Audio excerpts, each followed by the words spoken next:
아멘. 예. 오늘 또 에베소서 강의 두 번째 시간을 맞았습니다. 여러분 지난주에 배운 것 잘 복습하셨나 모르겠습니다. 혹시 몰라서 또 지난주에 빠지신 분도 계실 것 같아서 지난주에 저희가 배웠던 것을 잠깐 다시 한번 복습을 하고 리뷰를 하고 그리고 넘어가도록 하겠습니다. 다시 한번 또 제가 이 설명을 드리자면 여기 제가 나눠드린 이 종이 있잖아요. 여기에다가 그냥 이 슬라이드 보시면서 가로 밑줄 친데 거기 그냥 적어 놓으시면 돼요. 근데 그거 놓치셨다고 해서 또 그 못 받아 적으셨다고 해서 너무 안타까워하지 마시고 이게 이제 온라인에도 올라가고 영상이 그리고 또 여러분이 이제 중요한 핵심만 잘 기억하시면 되니까 너무 여기에 목숨 거실 필요는 없습니다. 아멘. 자, 지난주 저희가 복습을 하겠습니다. Let's review what we learned last week. 저희가 이제 에베소서에 대해서 배우면서 에베소서가 사도 바울이 에베소 교회에 보낸 편지지만 이 에베소 교회만 보라고 특정해서 거기에 교회만 보낸 것이 아니라 그 지역에 있는 모든 교회들이 돌려가면서 보라고 또 제 생각인데 제가 믿기로는 이 편지가 오래 보존이 되어서 그 후대에 있는 교회들 앞으로 세워질 교회들도 이 서신을 보고 그 서신에 있는 내용들을 참고해서 정말 교회다운 교회 하나님이 원하시는 교회가 되라라는 그런 것을 남긴 것이라고 저는 분명히 믿습니다. 그래서 이 편지가 에베소서 사도 바울이 쓴 편지가 여러분에게도 이 어거스타 순복음 교회에도 그 사도 바울의 그 간절한 마음이 그대로 전해지기를 이 시간 소원합니다. 에베소서가 크게 두 부분으로 나뉘어진다 그랬습니다. 그렇죠? 1장과 3장 그리고 2장 그리고 4장에서 6장으로 나뉘어지는데 딱 두 부분으로 나뉘어지죠. 그래서 1장에서 3장까지는 교회는 무엇인가? 교회는 무엇을 위해 존재하고 무엇이 되었나? 그 교회의 아이덴티티, 교회의 정체성, Church's identity. 그게 이제 chapter 1부터 chapter 3까지 그렇게 일부분이 돼 있고 두 번째로 4장부터 6장까지는 교회는 무엇을 해야 하는가? 교회는 무엇이고 교회는 무엇을 해야 되는가? 간단하죠? 이렇게 두 개로 딱 나눠 가지고 에베소서를 이제 잡고 계시면 돼요. 그 맥락을 딱 잡고 계시면 이제 에베소서의 모든 내용들이 이제 하나씩 거기에 이제 들어오게 돼 있습니다. 그래서 여러분들이 이제 에베소서에 아주 그 뭐라 그러나요? 전문가가 되실 거예요. 그래서 에베소서를 이제 함께 다른 분들과도 나누고 그랬으면 하는 바람입니다. 그래서 이렇게 크게 나눠지는데 저희가 이제 집을 짓는다 그랬잖아요, 그렇죠? 에베소서 그 집을 짓는다 그랬는데 그 가장 기반이 교회의 정체성에 서 있습니다. 주님 안에서 우리는 누구인가? 그러니까 달라스에 살던 박레위 목사가 아니고 그리고 목사라는 타이틀을 가지고 있는 제가 아니고 주님 안에서 박레위라는 자는 누구인가? 나는 누구인가? 주님 안에서 김요셉 목사님은 누구인가? 주님 안에서 여러분은 누구인가? Who are you in Christ, Mr. Watson? 이렇게 We need to find our identity in Christ. That is the foundation. 그게 이제 우리의 정체성인데 이거를 1장부터 3장까지 사도 바울이 거의 반을 여기에 시간을 보내요.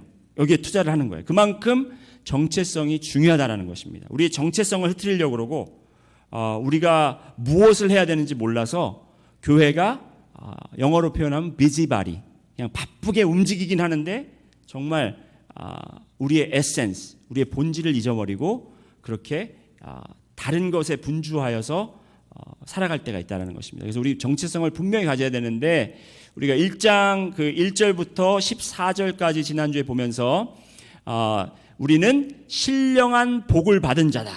그렇게 말씀을 드렸습니다. 우리의 정체성, 여러분의 정체성은 신령한 복을 받은 자. 여러분은 신령한 복을 받았습니다. 아멘. 예. 왜 신령한 복을 받았나? 어떻게 우리가 알 수 있나? 첫 번째가 하나님이 여러분 한 사람 한 사람들을 이미 창세전부터 택하셨다고 그랬어요. 사도 바울이 그렇게 이야기하고 있습니다.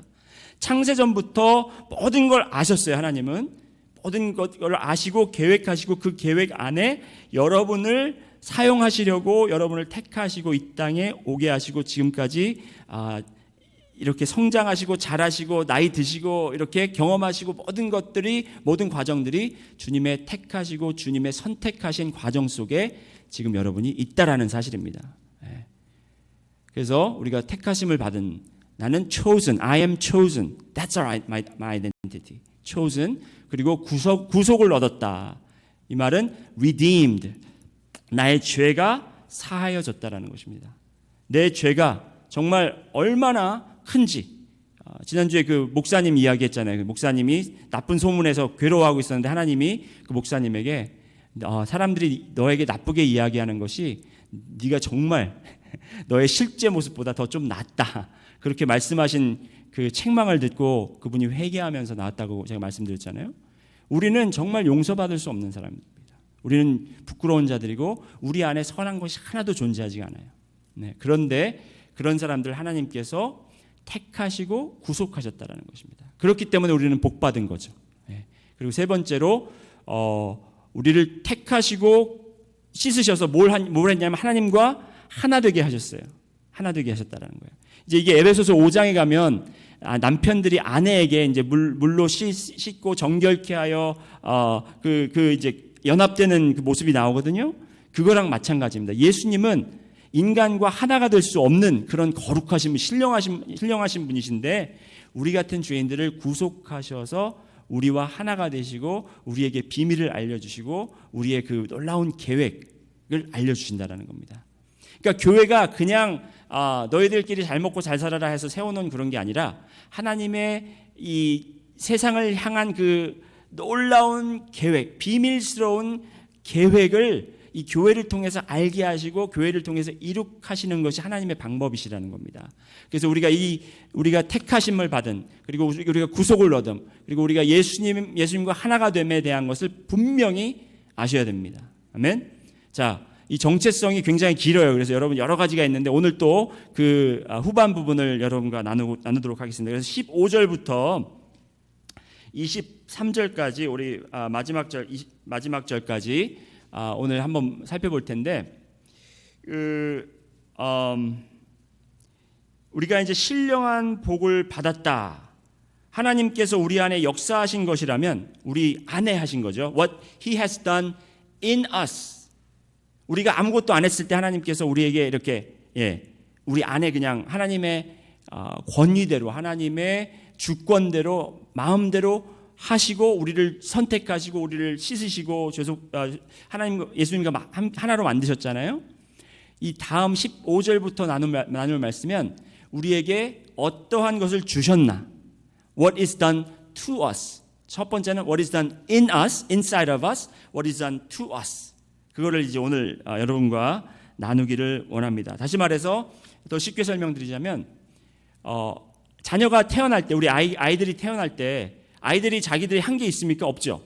뱃속에서 거기서 그냥 모든 자연 현상대로 거기서 잘 먹고 뱃속에 있다가 이제 이게 물이 쏟아져 나오니까 거기 이거 왜 이러지 하면서 그냥 나온 것뿐이잖아요. 그렇죠? 아이는 자기가 혼자 스스로 생긴 것도 아니고 혼자 나온 것도 아니고 엄마로 인해 생겼는데 이제 나와서는 어떻게 해야 돼요? 본인이 우유를 주면 받아 먹어야 되고 걸으라고 그러면 걸어야 되고 이제 그런 좀 단계가 필요하듯이 우리 인간들도 하나님께서 우리를 죄에 속하시고 우리를 자녀로 삼고 상속자로 삼으셨지만 이제는 하나님이 우리에게 명령하시는 것을 우리가 듣고 따르고 하는 것이 필요하다는 것입니다. 그래서 그 다음 단계를 이야기한다고 생각하시면 좋습니다. 그래서 우리 15절부터 한번 17절까지 한 목소리로 함께 한번 읽어보겠습니다. 시작. 이로 말미암아 주 예수 안에서 너희 믿음과 모든 성도를 향한 사랑을 나도 듣고 내가 기도할 때에 기억하며 너희로 말미암아 감사하기를 그치지 아니하고 우리 주 예수 그리스도의 하나님 영광의 아버지께서 지혜와 계시의 영을 너희에게 주사 하나님을 알게 하시고 여기까지 지금 잠깐 읽겠습니다. 멈추겠습니다. 이게 지금 이제 사도 바울이 뭘 하는 거냐면 교회를 위해서 기도하는 걸 그대로 쓴 거예요. 내가 너희를 위해서 이렇게 기도를 하고 있다. 예. 여러분, 목회자들이 그냥 목회자 이렇게 설교만 하라고 있는 것이 아니라 교회를 위해서 기도하는, 이게 이제 목자의 기도라는 것입니다. Shepherd's Prayer라는 거거든요. 그래서 이 목자의 기도하는데 이 사도 바울이 교회를 위해서 어떻게 기도하냐를 보면 아주 중요한 사실을 알게 되는데, 몇 가지 살펴봐야 될 것은 이 17절 마지막 부분에 보면 하나님을 알게 하시고, 그리고 또 19절에 가서도 너희로 알게 하시기를 구하노라. 그러니까 사도 바울이 에베소 교회를 위해서 기도할 때 어떻게 기도했냐면, 뭘 위해서 기도했냐면, 제발 이 에베소 교인들이 알게 하소서. 하나님을 알고 하나님이 준비하신 것, 예비하신 것, 하나님이 이들에게 주신 것, 주신 은혜를 알게 하소서 한 거예요. He prayed for knowledge on behalf of the people. 자, 18절부터 19절 한번 또 한 목소리를 읽겠습니다. 너의 마음이 시작. 너의 마음의 눈을 밝히사 그의 부르심의 소망이 무엇이며 성도 안에서 그 기업의 영광의 풍성함이 무엇이며 그의 힘의 위력으로 역사하심을 따라 믿는 우리에게 베푸신 능력의 지극히 크심이 어떠한 것을 너희로 알게 하시기를 구하노라. 네. 자, 여기서 세 가지를 오늘 이제 볼 텐데, 사도 바울이 교회를 위해서 기도할 때 세 가지를 놓고 기도해요. 세 가지를 알게, 하나님이 제발 이 교회가, 교인들이, 성도들이 이 세 가지를 반드시 알게 하여 주시옵소서 한 세 가지가 있는데, 그 세 가지가 뭐냐면, 첫 번째 따라해 보시겠습니다. 부르심의 소망. 그리고 두 번째가 기업의 영광의 풍성함. 세 번째가 능력의 지극히 크심. 네. 이게 아까 말씀해 보면 이렇게 나와 있습니다. 18절부터 19절에 보면 마음의 눈을 밝혀서 그의 부르심의 소망이 무엇이며 성도 안에서 그 기업의 영광의 풍성함이 무엇이며, 그리고 세 번째로 그의 힘의 위력으로 역사하심을 따라 믿는 우리에게 베푸신 능력의 지극히 크심. 이게 우리의 영안이 아직 어두워서 못 보고 있고 아직 모르고 있다라는 거예요. 그래서 이 세 가지를 우리가 분명히 깨달아야 된다는 것입니다. 이것이 우리의 정체성을 알려주고 우리가 하나님께 무엇을 받은 거를 우리가 깨달아서 알고 이것을 잘 이해하고 사용하면 우리가 성장할 수 있다는, 건강하게. 건강한 교회는 여러분, 교회 목사님이 잘하는 교회가 건강한 교회가 아니고, 건강한 교회는 교회가 건물이 크고 프로그램이 왕성한 교회가 건강한 교회가 아니에요. 건강한 교회는 성도 한 사람 한 사람이 하나님을 알고 하나님과 친밀하고 하나님이 주신 은혜를 깨달아 그 은혜대로 성장하는, 예수님을 닮아가는, 그것이 건강한 교회라는 것입니다. 그래서 우리 어거스타 순복음교회는 건강한 교회임을 믿습니다. 아멘. 아멘. 자, 사도 바울의 목자 기도 아까 제가 말씀드렸고, 이 기도를 통해서 또 우리가 성도가 성장할 수 있는 비밀을 알게 되는데, 우리가 성장한다라는 것, 여러분이 신앙이 성장한다, 내가 성도로서 성장한다라는 것을 알 수 있는 그 측정할 수 있는 게 있는데, 그게 뭐냐면 첫 번째가 하나님을 온전히 아는 것이에요. 내가 알파 코스를 했고 제자 훈련을 했고 내가 뭐 에베소 강의를 다 뛰었고 내가 성경 몇 권을 외우고, 이게 우리의 성장을 측정하는 것이 아니라 내가 하나님을 얼마나 잘 알고 있는가. 그게 이제 사도 바울이 기도한 거잖아요, 교회를 위해서.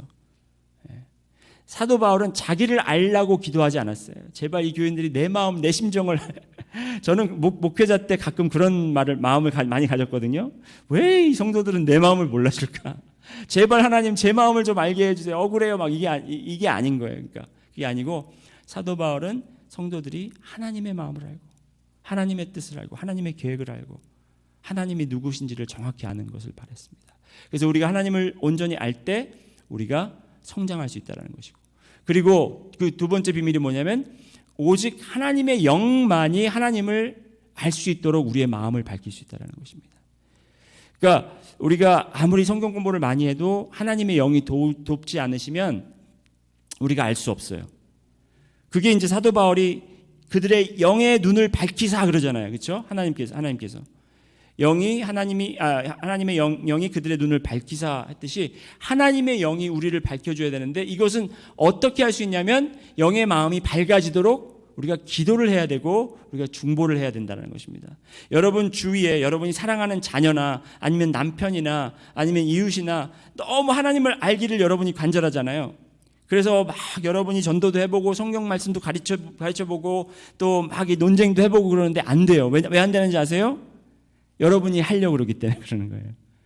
하나님의 영으로 하시는 거예요. 영으로 그들의 눈이 띄어져야지, 눈이 열려야만이, 눈이 밝아져야만이 그들이 하나님을 알 수 있다는 겁니다. 근데 이것은 오직 기도밖에 없다는 거예요. 기도는 우리가 해야 할 임무가 아니라 하나님께서 우리가 하나님과 대화할 수 있는 통로, 축복의 통로를 만들어 주신 게 바로 기도인 거예요. 그 기도를 의무라고 생각하면 기도하기가 싫잖아요. 왜 기도를 또 해야 되나? 왜 이렇게 기도를 길게 해야 되나? 이게 아니라 기도로 통해서 내가 하나님을 액세스할 수 있고 하나님에게 들어갈 수 있고 하나님께 내 마음을 전할 수 있고 하나님께 모든 것을 간구할 수 있다라는 그런 권리를 우리가 특별한 권리를 생각해 보세요. 그러면 기도가 더 수월하게 나올 거 아니에요. 쉽게 나올 거 아니에요. 더 즐거울 거 아니에요. 기도가. 그래서 우리가 그 기도를 통해서 하나님 나의 영이 나의 눈이 밝게 해주세요. 나의 남편의 눈이 밝게 해주세요. 나의 자녀들의 눈이 밝게 해주세요. 그들이 아직 주님을 모르는데 그들이 주님을 알게 하여 주시는데 주님이 그들을 만나주세요. 이렇게. 예. 그래서 에베소서 1장 16절에 바울이 이렇게 이야기하잖아요. 내가 기도할 때 기억하며 너희로 말미암아 감사하기를 그치지 아니하고. 사도 바울이 매일 never ceasing, 이렇게 멈추지 않고 기도하는 것이 무엇이냐면 그들이 하나님을 알 수 있도록, 그들의 눈이 밝아지도록. 그래서 우리도 그렇게 항상 우리 자신을 위해서, 우리 주위에 있는 우리 사랑하는 분들을 위해서 그렇게 기도해야 한다는 것입니다. 그래서 마가복음 9장 29절에 제자들이 그 병고친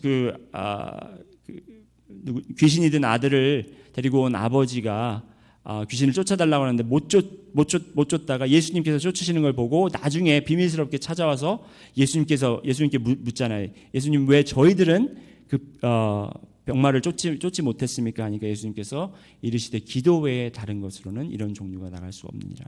그러니까 기도밖에 할 수 없는 게 있다는 거예요. 사람들이 하나님을 아는 것, 그거는 기도 외에, 하나님 외에 할 수 없기 때문에. 그래서 아무리 교회 데리고 나와봤자 그게 도움이 되는 게 아니라 우리가 기도를 해야 된다는 것입니다. 그래서 너의 마음의 눈을 밝히사 그의 부르심의 소망이 무엇이며, 그래서 우리 부르심의 소망에 대해서 한번 보시겠습니다. 부르심의 소망. 여러분은 하나님께서 여러분을 무엇으로 부르셨는지 혹시 아시는 분 계세요? 여러분에게 주신 소명이 무엇인지 아시는 분 계십니까? 나는 하나님이 이렇게 나를 부르셨다. 뭐 선교사인 분들은 나는 하나님이 선교사라 부르셨다. 나는 그냥 좋은 훌륭한 그리스도를 모델로 하는 가정의 아내, 부인으로 불렀다. 아니면 목사로 불렀다, 집사로 불렀다, 이런 게 있잖아요. 여러분 혹시 그게 뭔지 아세요? 제가 이걸 물어보면 아는 분이 대부분 없어요. 하나님이 나를 어떻게 부르셨는지. Not many people know what they're called to do, what their calling is in their life. 이 부르심이라는 말을 소명이라고도 하잖아요, 그렇죠? 소명. 이 소명을 이야기하면 주로 왜 우리가 잘 모르냐면 내가 뭘 해야 되냐고 자꾸 생각을 하기 때문에 그래. 내가 뭘 해야 되지?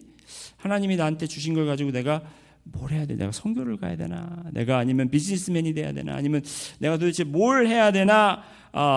그래서 그냥 유년부 교사나 유초등부 교사나 해야 되나? 아니면 성가대 섬겨야 되나? 이제 그런 식으로만 우리가 생각을 하는데 바울이 기도하는 이 소명은 분명히 들으세요, 여러분. 이 소명은 소망의 소명입니다. 따라해 보실까요? 소망의 소명. 하나님이 우리를 부르셨는데 이 부르신 것이 뭐냐면 여러분이 뭘 갖고 있어서, 여러분이 뭘 내세울 게 있어서, 여러분이 지식이 많아서, 여러분이 지혜로워서, 여러분이 무슨 경험이 풍부해서, 여러분 실력이 뛰어나서 하나님이 필요해서 부르신 게 아니라는 거죠. 그게 아니라는 거예요. Wake up. 꿈에서 깨어나셔야 돼요, 우리가.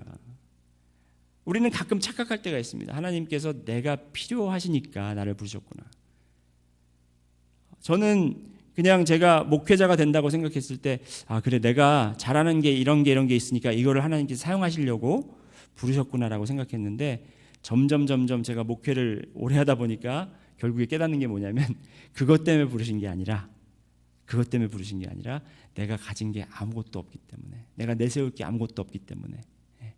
그래서 무엇을 하기 위해 부르신 것이 아니고 누가 나를 부르신 것이 중요하다라는 것입니다. 하나님이 나를 부르셨잖아요.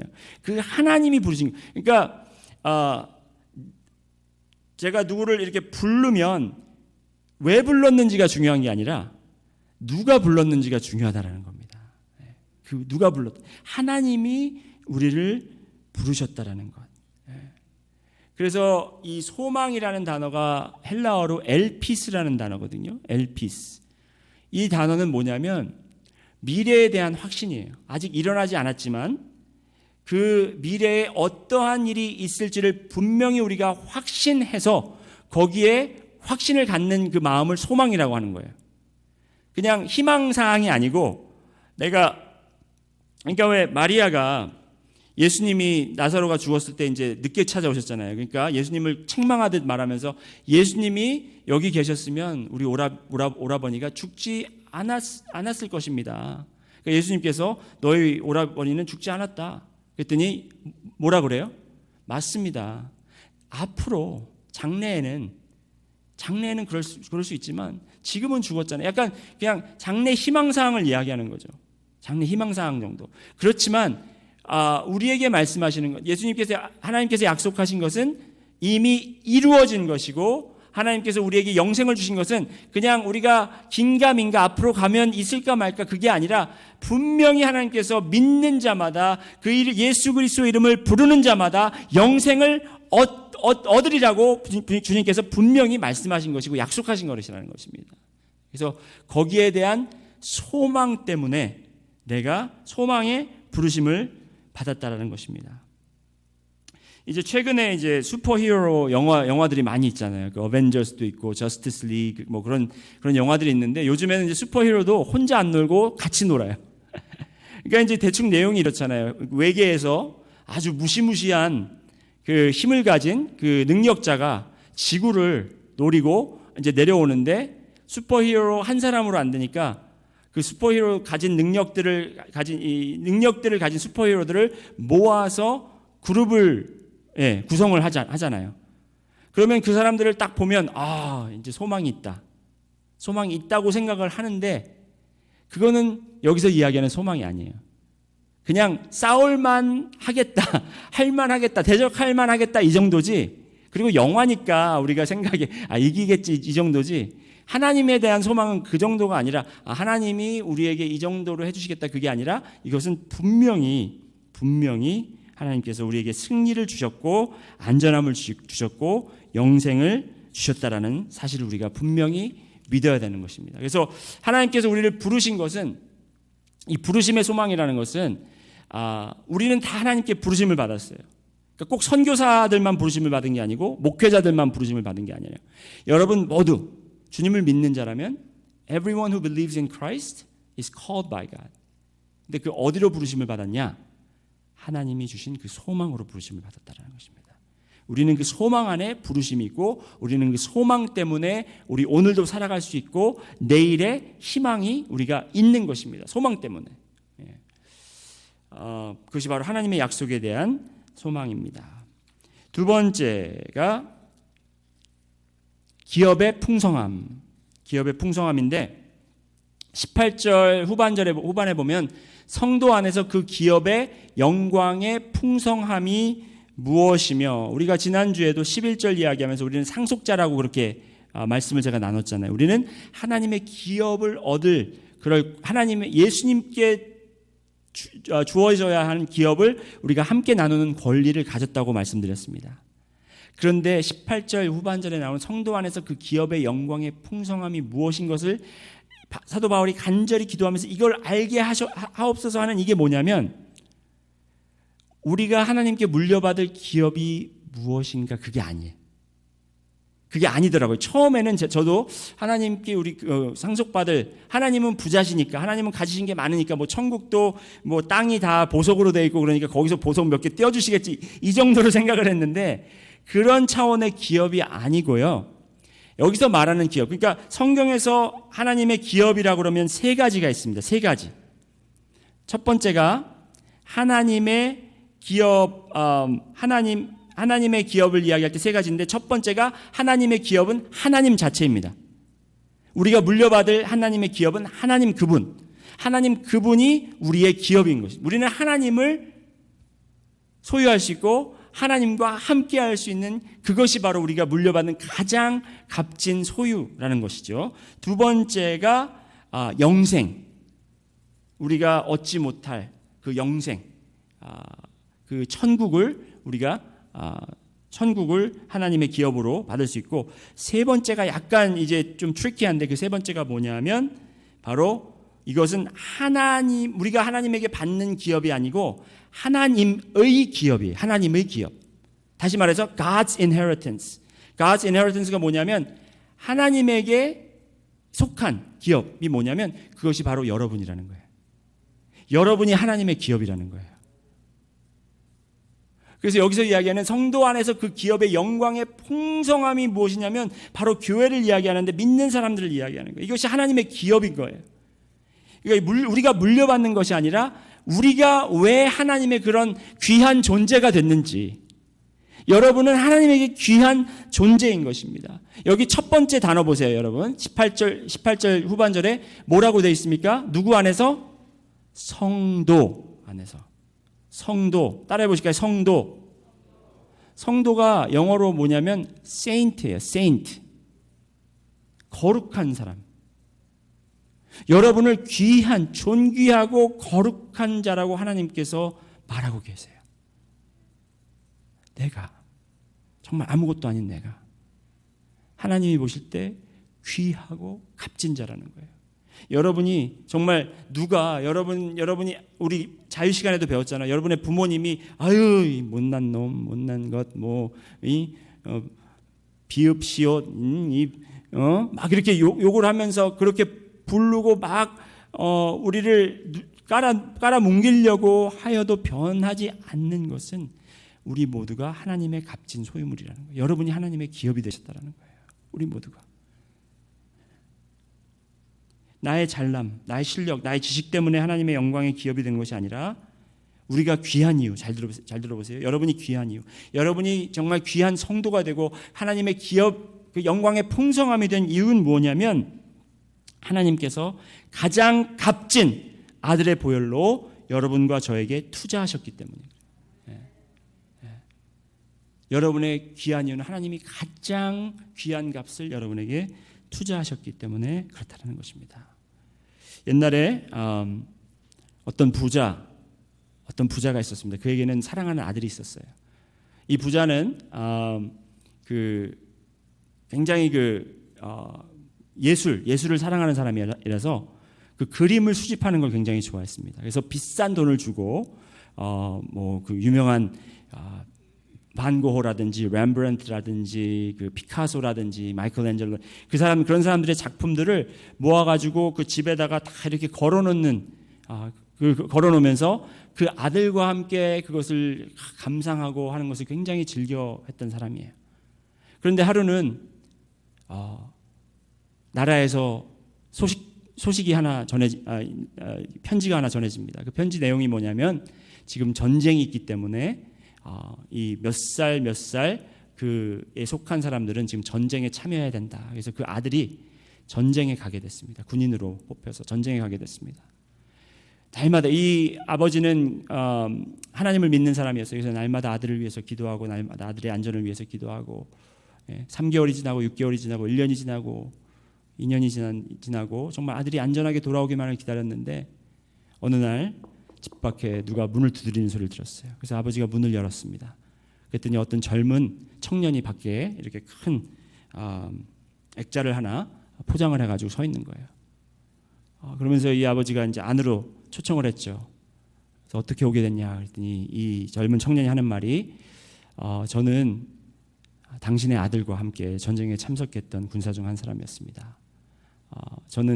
그는 저와 시간을 많이 보냈는데 그가 자기의 아버지와 항상 이 그림을 감상하고 그리고 아버지와 보내던 시간들을 굉장히 소중히 여겼습니다. 하루는 저희가 총격전이 적군들과 있었는데 제가 다리에 총을 맞아서 쓰러져 있을 때 이 친구가 나를 구하려고 하다가 그가 총에 맞아서 죽게 되었습니다. 제가 어느 날 그 친구를 생각하면서 초상화를 그렸는데 정말 이 작품은 형편없지만 그래도 그 아들의 마지막 모습이기 때문에 제가 이것을 아버지에게 선물해 드리기 원합니다. 그 아버지가 마음이 얼마나 아팠겠습니까? 마음이 찢어졌겠죠. 하지만 그 작품을 보잘것없는 그 작품을 보면서 아버지는 그것을 모든 그 명작품들 있잖아요. 그걸 다 치워놓고 그 액자를 정가운데 집 한가운데 걸어놓고 매일매일 그것을 보면서 아들을 회상하고 아들을 위해서 울고 그런 나날을 보내다가 결국에는 병으로 이 아버지도 돌아가시게 됩니다. 이 아버지가 죽으면서 이제 유언을 남겼는데 무엇이냐면 이 모든 아트 컬렉션 있잖아요. 모든 자기가 가지고 있는 그 액자들과 그림들을 이제 경매에서 팔으라는 거죠. 그러니까 그 소식을 듣고 이 그림을 좋아하는 사람들이 전 세계 각국에서 다 모였어요. 왜냐하면 유명한 작품들이 다 있으니까. 그래서 이 작품들을 살려고 뭐 돈을 많이 빼가지고 이제 그 경매에 참여해서 이제 그 작품들 하나하나 발표될 때를 기다리고 있는데 그 경매를 진행하는 사람이 앞으로 딱 나오더니 자 이제 경매를 시작하겠습니다. 근데 경매를 하기 전에 먼저 한 작품을 내가 내놓고 이 작품이 팔리면 그 다음 작품들을 내놓도록 하겠습니다 하면서 이제 그 작품을 하나 꺼냈는데 그 작품이 무엇이냐면 바로 그 아들의 초상화였습니다. 그 아들의 초상화를 본 모든 그 세상의 세계 각국에서 온 사람들이 막 야유를 하는 거예요. 지금 우리가 그런 거 보러 왔냐고. 빨리빨리 넘기라고 막 그러고 있을 때 자 이것을 얼마에 사겠습니까? 먼저 저기 베팅을 하십시오 그랬더니 아무도 그거 빨리 치우라고 막 웅성웅성 하는 거예요. 아무도 거기에 돈을 투자하려고 하지 않습니다. 그런데 저쪽 코너에서 그 집에 그 아버지의 집에 정원을 가꾸던 정원사가 있었습니다. 그분이 이렇게 나이 드신 분인데 손을 이렇게 덜덜 떨면서 나에게 지금 단돈 5불밖에 없는데 단돈 5불로 내가 그 초상화가 그 아버지가 얼마나 귀중히 여긴 걸 알기 때문에 그리고 내가 그 아들도 너무 잘 알기 때문에 내가 그 초상화를 단돈 5불에 살 수 있습니까? 그랬더니 그 경매자가 그런 거예요. 자 5불 이상 사실 분 그랬더니 그 5불에 팔라고 막 그러는 거예요. 자 going once, going twice, going thrice sold for $5 하고 탁탁탁 쳤어요. 그러면서 이제 사람들이 이제 됐다. 자 빨리 다음 작품 내놓으세요. 다음 작품 내놓으세요. 막 그랬는데 그 경매자가 딱 나오더니 자 제가 이제 그 아버지의 유언서를 읽겠습니다 하면서 편지를 딱 꺼내더니 누구든지 이 아들의 초상화를 사는 사람에게 내 그림을 다 주겠다. 그래서 단돈 5불에 이 정원사가 그 그림을 가지는 그런 놀라운 이야기가 있었다고 합니다. 그 아들이 얼마나 중요한지, 그 아들이 중요하기 때문에 다른 것 아무리 값진 것도 아들에 비해서는 값어치가 없는 거죠. 그런 독생자 아들을 여러분에게 주셨기 때문에, 여러분을 위해서 주셨기 때문에 여러분은 다 가진 거예요. 여러분은 그렇게 귀하다는 것입니다, 여러분. 세상 사람들이 볼 때 저리 추워 뭐 보기도 싫어 이래도 하나님께서 여러분을 귀하게 여기신다는 거죠. 그것이 바로 성도이고 여러분이라는 것입니다. 자, 세 번째로 믿는 자의 능력. 따라해 보실까요? 믿는 자의 능력.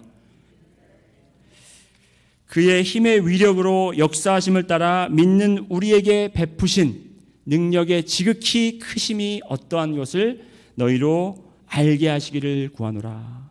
자, 우리는 부르심을 받은 자요. 그리고 우리는 하나님의 기업이요. 예? 우리는 하나님의 기업입니다, 여러분. 그리고 세 번째로 우리는 능력이 있는 자들입니다. 하나님의 능력 주신 자들입니다. 믿으십니까?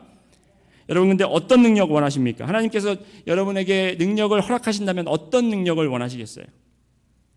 물 위를 걷는 능력? 물이 포도주로 변하게 하는 능력? 아유, 와인 좋아하는데 그거 괜찮겠네요. 아니면 손을 대면 무조건 병이 낫는 능력? 그거 정말 좋겠네요. 그런 능력을 이야기합니까? 우리는 그런 능력을 원하고 구할 때가 있습니다. 하지만 여기서 사도 바울이 이야기하는 능력은 무엇이냐면 바로 그리스도의 능력이라는 것입니다. 그리스도의 능력. 20절 말씀 보실까요? 그의 능력이 그리스도 안에서 역사하사 죽은 자들 가운데서 다시 살리시고 하늘에서 자기의 오른편에 앉히사 모든 통치와 권세와 능력과 주권과 이 세상뿐 아니라 오는 세상에 일컫는 모든 이름 위에 뛰어나게 하시고 또 만물을 그의 발 아래에 복종하게 하시고 그를 만물 위에 교회의 머리로 삼으셨느니라. 믿는 자의 능력. 여기서 왜 예수님의 능력을 이야기합니까?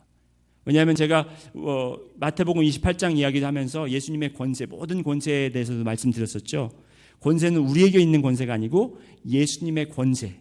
예수님은 모든 권세를 가지셨는데 우리도 그 권세 안에 포함되어 있다는 것입니다. 마찬가지로 예수님에게는 모든 능력이 있는데 그 능력 안에 우리가 포함이 되어 있다는 것입니다.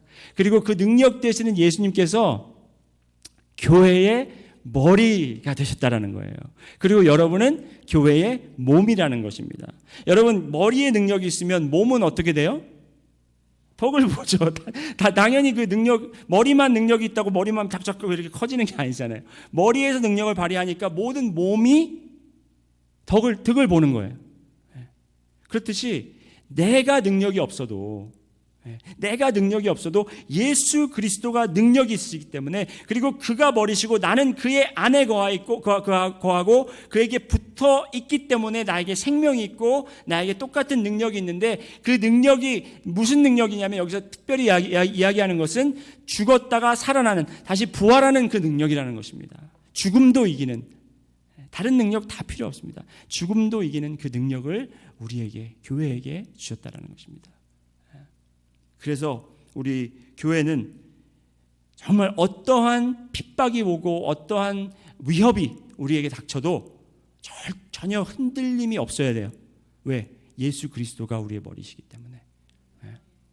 우리가 설사 흩어지게 되더라도 우리는 교회예요. 왜? 주님께서 우리의 머리가 되시기 때문에. 로마서 8장 11절에 이렇게 말씀하고 계시, 예수를 죽은 자 가운데서 살리신 이의 영이 너의 안에 거하시면 그리스도 예수를 죽은 자 가운데서 살리신 이가 너의 안에 거하시는 그의 영으로 말미암아 너의 죽을 몸도 살리시리라. 고린도전서 6장 14절에도 이렇게 말씀하십니다. 하나님이 주를 다시 살리셨고 또한 그의 권능으로 우리를 다시 살리시리라. 여러분, 우리는 여기에 소망이 있습니다. 우리는 죽어도 다시 살겠다. 그리고 우리가 죽어서 부활하면 정말 그 영화로운 몸을, 우리가 새로운 몸을 얻게 되어서 거기에는 슬픔도 없고 아픔도 없고 걱정도 없고 근심도 없고, 그렇게 하나님과 영원히 살 수 있다는 것입니다. 자꾸 내 안에 소망을 두면 안 돼요, 여러분. 내 안에 소망을 두면 안 되고, 내 환경에 자꾸 거기에 자꾸 이런 좋은 일만 있어야 되는데 나쁜 일이 왜 있나, 이것 때문에 우리가 흔들리면 되지 않고 오직 변함없으신 주님의 사랑, 주님의 능력 안에서 우리가 굳건히 서시기를 바랍니다. 우리 빌딩을 한번 보실게요. 이게 이제 그 그림이고요. 이렇게 이제 집이 지어집니다. 에베소서를 우리가 이렇게 다 하고 나면 이 집이 한 채 지어질 거예요. 근데 이거 밑에 아직 지금 파운데이션 작업을 지금 하고 있는 겁니다. 파운데이션, Church's Identity, 우리 교회의 정체성, 에베소서 1장부터 3장까지인데, 이 지금 그 위에 거 생각하지 마시고 평면이 지금 이렇게 돼 있잖아요. 이렇게 보고 계신데 제가 이렇게 한번 뒤집어 봤습니다. 그래서 이제 이렇게 보시는 거예요. 위에서 아래로 보는 거예요. 평면을. 아시겠어요? 교회 파운데이션을. 이게 예수 그리스도가 우리의 반석이십니다. 그렇죠? 예수 그리스도가 우리의 기반이 되시는데 그 안에서 예수 그리스도 안에 있으면 우리가 택하심을 받았다고 말씀드렸고 그 다음에 우리는 구속받음, we are redeemed. 그리고 세 번째로 우리는 그리스도와 하나가 됨. 그렇죠? 오늘 배운 말씀은 우리를 소망으로 부르심, 여러분을 부르셨습니다. 그리고 우리를 하나님이 성도라고 부르셨고 귀한 자라고 부르셨고 하나님의 기업이라고 우리를 부르셨습니다. 그리고 우리에게 믿음의 능력을 예수님과 함께 나누는 그러한 축복을 우리에게 주셨습니다. 제가 뭐 이렇게 건물